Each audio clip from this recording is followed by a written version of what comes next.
inches. He cut his teeth opposing the war in Vietnam. He's someone we all know. He needs no introduction, so I'll give him no introduction. He is Terry Colley!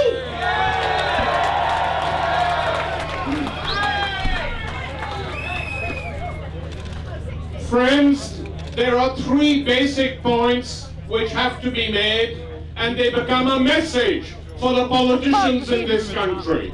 The front bench politicians from all these parties. One, they have to understand that there is no equivalence between the Palestinian resistance and the Israeli occupation.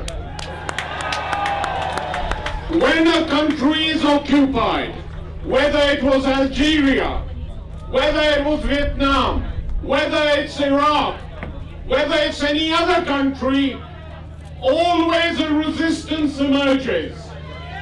And it's no good saying it isn't a perfect resistance. If the occupation is ugly, you will not have a pretty resistance.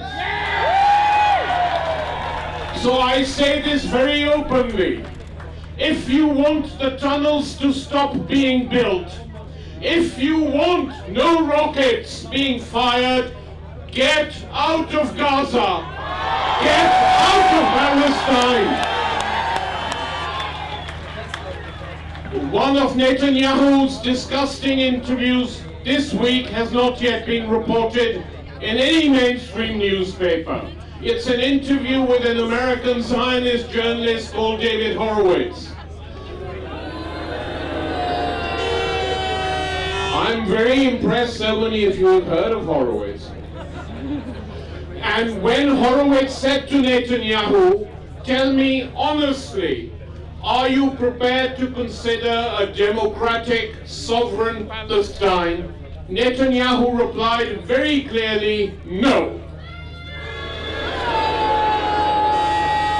And he's telling the truth. It's not just Netanyahu.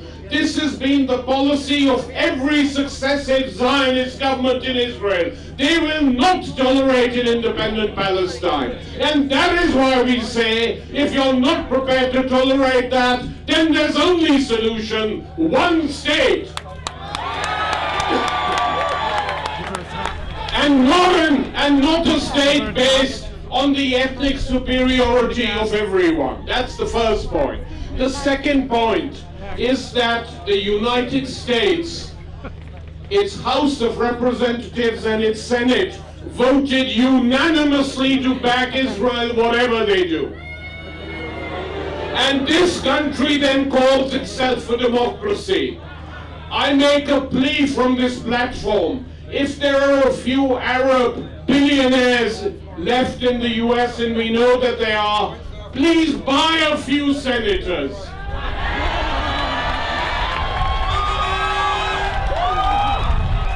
Everybody else has. Buy them so that we never have unanimous votes again, just to save American democracy. Till then, we carry on the struggle, we carry on the fight, and it will be a long struggle. The tide is turning, but it is not yet turned, because the people in power in Israel are backed by the United States and backed by the European Union.